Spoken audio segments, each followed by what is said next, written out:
राज ठाकरे यांची विश्वासार्हता माझं वाक्य तुम्ही नीट ऐकलं नाही. तुम्ही वारंवार राज ठाकरेंकडे बोट वळवू नका.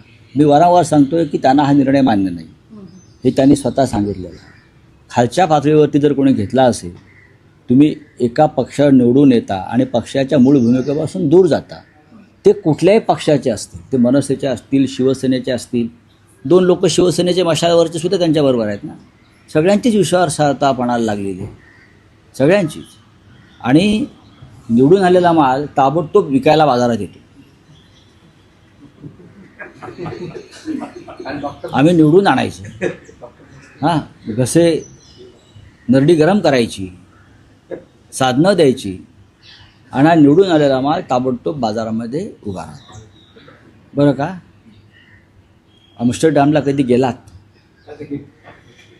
तर तुम्हाला माल कसा काचेच्या कपाटामध्ये उभा असतो तुम्हाला दिसेल. असे सगळे काचेच्या कपाटामध्ये लेबल लावून उभे आहेत.